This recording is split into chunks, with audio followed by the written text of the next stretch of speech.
जब से ये कबीर नाम की बला आई है, मेरा तो जीना ही दुश्वार हो गया है। इतनी कोशिशें कर ली इसे मारने की, आखिर ये मरता क्यों नहीं? अरे इसकी बातें तो सारी सच है। ऐसे तो ये हमारी दुकानें बंद करवा देगा। आखिर इस कबीर को गीता जी के श्लोक कैसे याद है? ये तो अनपढ़ जुलाहा है।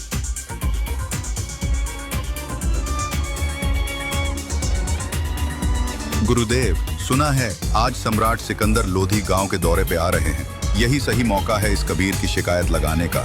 अब की बार राजा से कहकर इसे नदी में मरवा देंगे। सिकंदर लोधी, जो कि उस समय पूरे भारत के शासक थे, वे दौरे पर जाते रहते अपने से निजी शासकों को देखने कि क्या वो सही से कामकाज संभाल रहे हैं। ऐसे ही एक दिन राजा दौरे पर आता है और उधर सभी पंडित मौलवियों का दौर लग जाता है। वो राजा से कहते हैं, महाराज, अगर कबीर जैसा व्यक्ति हमारे यहाँ रहा तो गांव के बच्चों पर गलत असर पड़ेगा। वो ना तो धर्मों की इज्जत करना जानता है और ना ही साधु संतों की और लोगों को शास्त्रों का ज्ञान उल्टा सीधा करके सुनाता है। हमारी समस्या का समाधान करे राजा। महात्मा, आपको जरूर कोई गलत फहमी हुई होगी। महाराज, गुरुदेव सही कह रहे हैं। उस कबीर ने सारी हदें पार कर रखी है। उसे तो निश्चय ही उस कबीर को नदी में डुबा देना चाहिए। उसे जीने का कोई अधिकार नहीं है महाराज।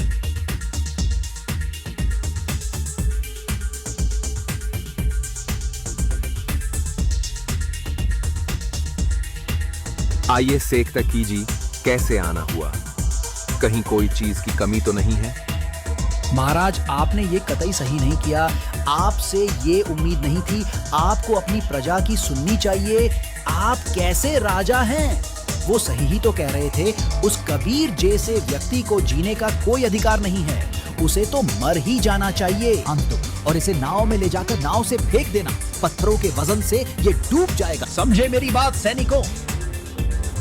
आप कतई चिंता ना करें पीर जी, मैं अभी जाता हूँ और इस कबीर को अभी पत्थरों से बांध के नौका से फेंक दूंगा। सैनिक, खड़े खड़े मेरा मुंह क्या देख रहे हो?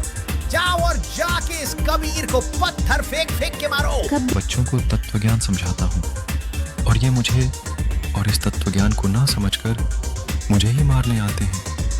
है तो मेरे ही बच्चे काल के रंग में रंगे हुए हैं। मान बढ़ाई के चलते कुछ नहीं सूझता इन्हें। सुबह से भूखे लगे हुए हैं। मुझे मारने ना कुछ खाया है और ना ही थोड़ा बहुत आराम किया है। एक काम करता हूँ, मैं ही जल के नीचे चला जाता हूँ, जिससे इन्हें लगे कि मैं डूब गया हूँ। घर तो भी चले जाएंगे, जाकर आराम कर लेंगे।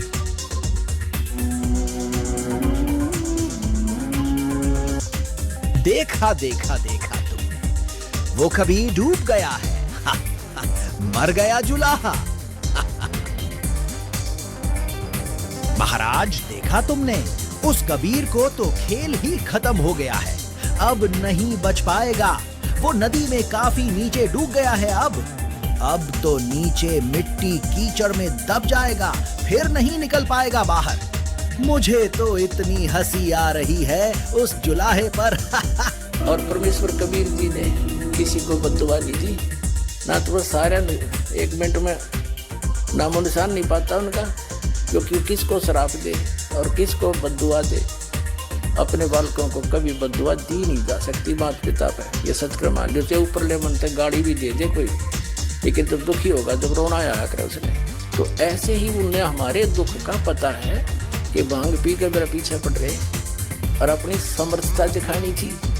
भगवान अगर आम व्यक्ति होता, संत होता, तो मर जाता दरिया में इतना कुछ करने के बाद, और फिर भी न्योके नहीं हो रहे, फिर भी आंख ना खुली। मरा नहीं, सारे तो अटकल अपना ली सारे तरीके, तो फिर भी ना माना। जो दानक दुल्हा भगवान है, क्योंकि दुल्हा उसमें था ना, गरीब था। और ये राजा होता रामकृष्ण ने रापा मान लिए, 5-4 घट दिए, 2-4 मार दिए। अरे आप भगवान से दोगे? ये तो 2 लठ मार के कुछ किचन बना लिया। यहाँ के तो नियम यहाँ पर है। और ऐसे भगवान से दोना, ये है समर्थता का खेल। देखियो कबीर साहब को परमात्मा सिद्ध करना, क्योंकि परमात्मा थे ही। अब दास को वो पर दया बख्शी, वो अपनी सारे लक्षण बताए। आज के जमाने में कबीर साहब को परमात्मा सिद्ध करना बालकों का खेल नहीं, और यूं ही हो गया क्योंकि समर्थ थे, सच्चाई थी। सिला दरी जब नावे में बांधी गले कबीर, गरीबदास फंद टूटे कर ना डूबे जल नीर। परमात्मा के गले में पत्थर बांध दिया और वो जब गंगा में डाले तो वो पत्थर टूट गया गले से। मालिक बैठ के नौके जल के ऊपर दोबारा, और वो पत्थर जो था वहां से चलकर समुद्र इसके ऊपर जल के ऊपर से चलकर वो पत्थर की सिला जहाँ सिकंदर लोधी खड़ा था उसकी तरफ आई, नौका ठानती जैसे नौका चला कर जंजन वाली, और आके उसके धड़ाम जैसी लगी किनारे पर। सिकंदर 10 कदम पीछे गया और फिर भी ना समझ में आई, पत्थर तिरका आवे और भगवान ये डूबे नहीं तो और क्या क्या जुल्म किया इन्होंने। शिला चली सा और को देखत का ख्याल, गरीबदास कबीर का आसन अदर हमाल। मालिक तो दरिया पर बैठे हैं जल के ऊपर, और वो पत्थर जो गढ़ में बांध रखा था वो टूट के मालिक के गल से और पानी के ऊपर से सिकंदर लोधी सा की ओर भागी आई। फिर कहते हैं गुस्से माँ के बोले तीर मारो, बाण गोली मारो इसके। तीर बाण गोली चला ये तोप रख लो सोरे, तोप गरीबदास उस दुल्हा जी के एक गई नहीं और। जिसको तुम दुल्हा कहते हो, जिसको आप एक कवि मानकर उसकी फाइल को बंद किए बैठे हो, उसकी महिमा आदरणीय गरीबदास साहब जी आंखों देखी और उनके द्वारा प्राप्त दृष्टि से तुलसीदास जी की तरह यथार्थ करे। कहते हैं तीर बाण गोली चलाएं और तोप रैक लो शोर,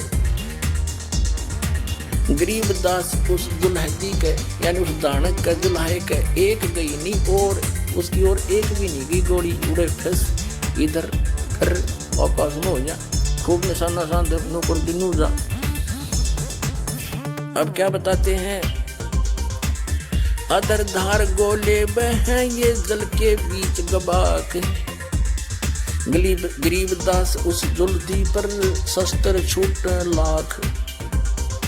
यानी लाखों लोग, सेना भी आ गिर, सब पुलिस भी आ गिर, आम व्यक्ति भी जो दुश्मन थे वो ले आए, तीर का काट के कोई गोली मारे। अधर जैसे तोप रैक ले सब चले ये तीर बाण कमाने, गरीबदास उस जुल्हदी पर वह जुल्हदी जल पर रहे अमान। अधर धार अपार गति जल पर लगी समाज, गरीबदास निज ब्रह्म पद ये खेले आद अनाद। जुल्म हुआ डूबा नहीं ये शस्त्र लगे न बाण, गरीबदास अब कौन गति कैसे लीजे प्राण। लगी समाधि अगाध में बिचरे काशी गंगे, गरीबदास की लोले सरिये छूहे चरण तरंगे। चार पैर गोले बगे ये दमकी मुल्क मदाने, गरीबदास पोखर सूखे वो रहे कबीर अमाने।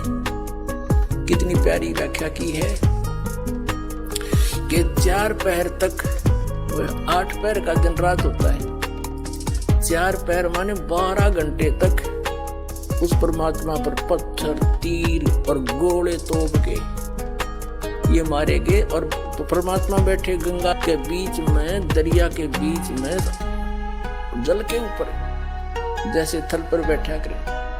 अब वहां उसने मारन कौन जा, तो वहीं से तोप और तीर किसी न किसी तरह अंड करो इसका।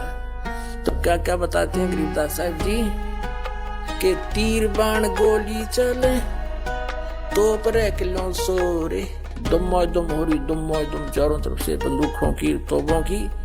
गरीबदास उस दुल्हदी के एक गई नी और।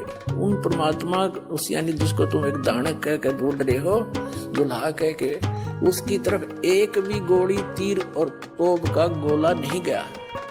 कितनी सिंपल लैंग्वेज में कहा है, जैसे हम बालक थे छोटे छोटे, आम कहावत हमारे हरियाणा के अंदर, हम पत्थर जैसे कोई डला मारते थे ना पानी में, तो उसकी आवाज होती थी गभाक। तेनों क्या करते ले जल में पड़ा गभाक देसी बोला। तो यहाँ उसी लैंग्वेज का प्रयोग कर रहे हैं। क्या बताते हैं, अधर धार गोले बहे, यानी अधर धार बने ऊपर के गोले तोप के या तो दूर जा पड़े पोखरों में तालाबों में, वो सूख गए सारे।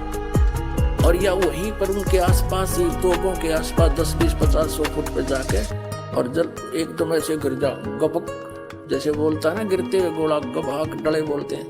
तो क्या बताते हैं, सिंपल लैंग्वेज में गरीबदास जी बता रहे हैं, अधर धार गोले बहे कुछ जल के बीच गभाक,